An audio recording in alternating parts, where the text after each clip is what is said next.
മത്തായിയുടെ സുവിശേഷം 13-ാം അധ്യായം. വിതക്കാരൻ്റെ ഉപമ. അന്ന് തന്നെ യേശു ഭവനത്തിൽ നിന്ന് പുറത്തു വന്ന് കടൽ തീരത്തിരുന്നു. വലിയ ജനക്കൂട്ടങ്ങൾ അവൻ്റെ അടുത്ത് വന്നു. തന്നിമിത്തം അവൻ ഒരു തോണിയിൽ കയറിയിരുന്നു. ജനക്കൂട്ടം മുഴുവൻ തീരത്ത് നിന്നു. അപ്പോൾ അവൻ വളരെ കാര്യങ്ങൾ ഉപമകൾ വഴി അവരോട് പറഞ്ഞു. വിതക്കാരൻ വിതയ്ക്കാൻ പുറപ്പെട്ടു. അവൻ വിതച്ചപ്പോൾ വിത്തുകളിൽ കുറേ വഴിയരികിൽ വീണു. പക്ഷികൾ വന്നത് തിന്നു.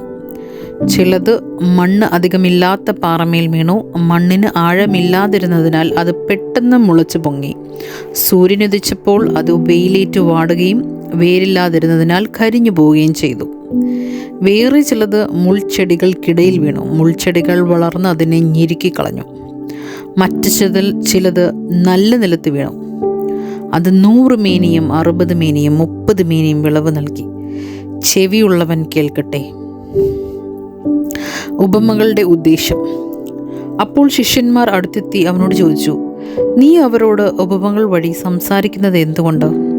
അവൻ മറുപടി പറഞ്ഞു, സ്വർഗരാജ്യത്തിൻ്റെ രഹസ്യങ്ങൾ അറിയാനുള്ള വരം നിങ്ങൾക്കാണ് ലഭിച്ചിരിക്കുന്നത്. അവർക്കത് ലഭിച്ചിട്ടില്ല. ഉള്ളവന് നൽകപ്പെടും, അവന് സമൃദ്ധമായി ഉണ്ടാവുകയും ചെയ്യും. ഇല്ലാത്തവനിൽ നിന്ന് ഉള്ളതുപോലും എടുക്കപ്പെടും.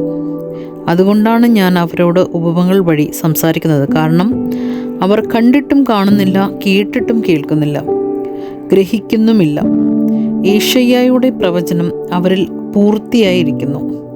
നിങ്ങൾ തീർച്ചയായും കേൾക്കും, എന്നാൽ മനസ്സിലാക്കുകയില്ല. നിങ്ങൾ തീർച്ചയായും കാണും, എന്നാൽ ഗ്രഹിക്കുകയില്ല. അവർ കണ്ണുകൊണ്ട് കണ്ടു, കാതുകൊണ്ട് കേട്ടു, ഹൃദയം കൊണ്ട് മനസ്സിലാക്കി മാനസാന്തരപ്പെടുകയും ഞാൻ അവരെ സുഖപ്പെടുത്തുകയും അസാധ്യമാകുമാറ് ഈ ജനതയെ ഹൃദയം കഠിനമായി തീർന്നിരിക്കുന്നു. ചെവിയുടെ കേൾവി മന്ദീഭവിച്ചിരിക്കുന്നു. കണ്ണ് അവർ അടച്ചു കളഞ്ഞിരിക്കുന്നു. നിങ്ങളുടെ കണ്ണുകൾ ഭാഗ്യമുള്ളവ, എന്തെന്നാൽ അവ കാണുന്നു. നിങ്ങളുടെ കാതുകൾ ഭാഗ്യമുള്ളവ, എന്തെന്നാൽ അവ കേൾക്കുന്നു. സത്യമായി ഞാൻ നിങ്ങളോട് പറയുന്നു, അനേകം പ്രവാചകന്മാരും നീതിമാന്മാരും നിങ്ങൾ കാണുന്നവ കാണാൻ ആഗ്രഹിച്ചു, എങ്കിലും കണ്ടില്ല. നിങ്ങൾ കേൾക്കുന്നവ കേൾക്കാൻ ആഗ്രഹിച്ചു, എങ്കിലും കേട്ടില്ല. വിതക്കാരൻ്റെ ഉപമ വിശദീകരിക്കുന്നു. അതിനാൽ വിതക്കാരൻ്റെ ഉപമ നിങ്ങൾ കേട്ടുകൊള്ളുവിൻ. രാജ്യത്തിൻ്റെ വചനം കേട്ടിട്ട് മനസ്സിലാകാതിരിക്കുന്നവനിൽ നിന്ന് അവൻ്റെ ഹൃദയത്തിൽ വിതയ്ക്കപ്പെട്ടത് ദുഷ്ടൻ വന്ന് അപഹരിക്കുന്നു. ഇതാണ് വഴിയരികിൽ വീണ വിത്ത്. വചനം കേട്ടിട്ട് ഉടനെ സസന്തോഷം സ്വീകരിക്കുകയും തന്നിൽ വേരില്ലാത്തതിനാൽ അല്പനേരം മാത്രം നിലനിന്നിട്ട് വചനത്തെ പ്രതി ക്ലേശവും പീഡയും ഉണ്ടാകുമ്പോൾ തൽക്ഷണം വീണുപോവുകയും ചെയ്യുന്നവനാണ് പാറമേൽ വീണ വിത്ത്. ഒരുവൻ വചനം ശ്രവിക്കുന്നു, എന്നാൽ ലൗകിക വ്യഗ്രതയും ധനത്തിൻ്റെ ആകർഷണവും വചനത്തെ ഞെരുക്കുകയും അത് ഫലശൂന്യമാവുകയും ചെയ്യുന്നു. ഇവനാണ് മുള്ളുകൾക്കിടയിൽ വീണ വിത്ത്. വചനം കേട്ട് ഗ്രഹിക്കുന്നവനാണ് നല്ല നിലത്ത് വീണ വിത്ത്. അവൻ 100 മേനിയും 60 മേനിയും 30 മേനിയും ഫലം പുറപ്പെടുപ്പിക്കുന്നു. കളകളുടെ ഉപമ.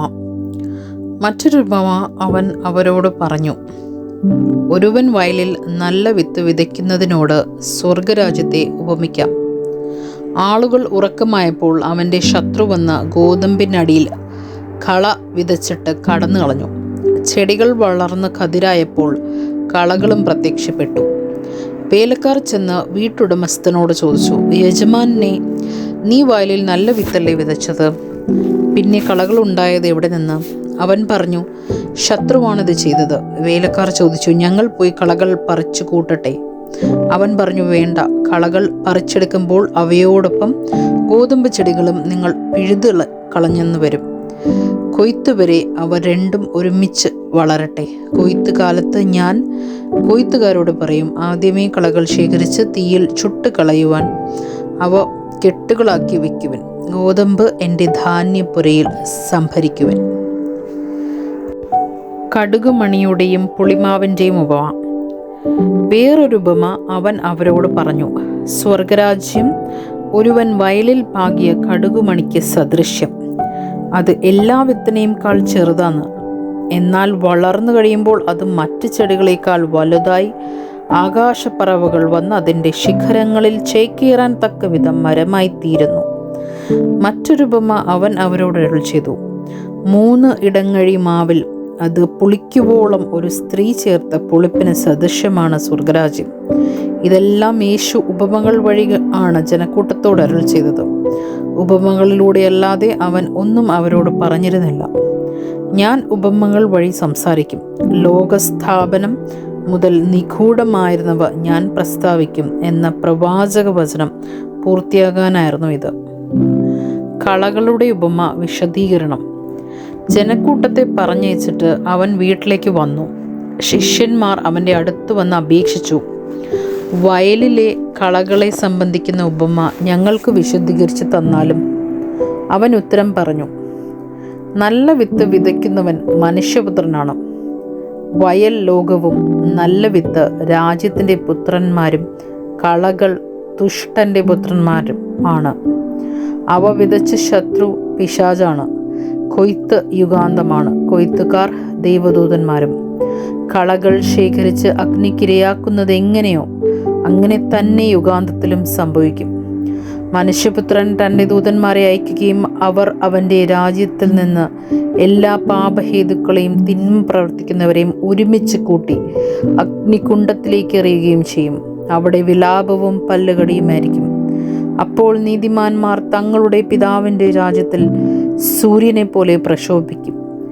ചെവിയുള്ളവൻ കേൾക്കട്ടെ. നിധിയുടെയും രത്നത്തിൻ്റെയും വലയുടെയും ഉപമകൾ. സ്വർഗരാജ്യം വയലിൽ ഒളിപ്പിച്ചിരിക്കുന്ന നിധിക്ക് തുല്യം. അത് കണ്ടെത്തുന്നവൻ അത് മറച്ചു വയ്ക്കുകയും സന്തോഷത്തോടെ പോയി തനിക്കുള്ളതെല്ലാം വിറ്റ് ആ വയൽ വാങ്ങുകയും ചെയ്യുന്നു. വീണ്ടും സ്വർഗരാജ്യം നല്ല രത്നങ്ങൾ തേടുന്ന വ്യാപാരിക്ക് തുല്യം. അവൻ വിലയേറിയ ഒരു രത്നം കണ്ടെത്തുമ്പോൾ തനിക്കുള്ളതെല്ലാം വിറ്റ് അത് വാങ്ങുന്നു. സ്വർഗരാജ്യം എല്ലാത്തരം മത്സ്യങ്ങളെയും ശേഖരിക്കാൻ കടലിൽ എറിയപ്പെട്ട വലയ്ക്ക് തുല്യം. വല നിറഞ്ഞപ്പോൾ അവർ അത് കരയ്ക്ക് വലിച്ചു കയറ്റി. അവർ അവിടെ ഇരുന്ന് നല്ല മത്സ്യങ്ങൾ പാത്രത്തിൽ ശേഖരിക്കുകയും ചീത്ത മത്സ്യങ്ങൾ പുറത്തേക്ക് എറിയുകയും ചെയ്തു. യുഗാന്തത്തിലും ഇതുപോലെ സംഭവിക്കും. ദൈവദൂതന്മാർ ദുഷ്ടന്മാരെ നീതിമാന്മാരിൽ നിന്ന് വേർതിരിക്കുകയും അഗ്നികുണ്ഡത്തിലേക്ക് എറിയുകയും ചെയ്യും. അവിടെ വിലാപവും പല്ലുകടിയുമായിരിക്കും. നിങ്ങൾ ഇതെല്ലാം ഗ്രഹിച്ചുവോ? അവൻ ചോദിച്ചു. ഉവ്വ്, അവർ ഉത്തരം പറഞ്ഞു. അവൻ തുടർന്നു, സ്വർഗരാജ്യത്തിൻ്റെ ശിഷ്യനായി തീർന്ന ഓരോ നിയമജ്ഞനും തൻ്റെ നിക്ഷേപത്തിൽ നിന്ന് പുതിയതും പഴയതും പുറത്തെടുക്കുന്ന വീട്ടുടമസ്ഥന് തുല്യൻ. സ്വന്തം നാട്ടിൽ അവഗണിക്കപ്പെടുന്നു. യേശു ഈ ഉപമകൾ അവസാനിപ്പിച്ച ശേഷം അവിടെ നിന്ന് പുറപ്പെട്ട് സ്വദേശത്ത് വന്ന് അവരുടെ സിനഗോഗിൽ പഠിപ്പിച്ചു. അവർ വിസ്മയഭരിതരായി ചോദിച്ചു, ഇവന് ഈ ജ്ഞാനവും ശക്തിയും എവിടെ നിന്ന്? ഇവൻ ആ തച്ചൻ്റെ മകനല്ലേ? മറിയമല്ലേ ഇവൻ്റെ അമ്മ? യാക്കോബ്, ജോസഫ്, ഷെമയോൻ, യൂദാസ് എന്നിവരല്ലേ ഇവൻ്റെ സഹോദരന്മാർ? ഇവൻ്റെ സഹോദരിമാരെല്ലാം നമ്മുടെ കൂട്ടത്തിലുണ്ടല്ലോ. പിന്നെ ഇവൻ ഇതെല്ലാം എവിടെ നിന്ന്? അവർക്ക് അവൻ ഇടർച്ചയുണ്ടായി. യേശു അവരോട് പറഞ്ഞു, പ്രവാചകൻ സ്വദേശത്തും സ്വഭവനത്തിലും അല്ലാതെ മറ്റെങ്ങും അവമതിക്കപ്പെടുന്നില്ല. അവരുടെ വിശ്വാസം നിമിത്തം അവൻ അവിടെ അധികം അത്ഭുതങ്ങൾ പ്രവർത്തിച്ചിട്ടില്ല.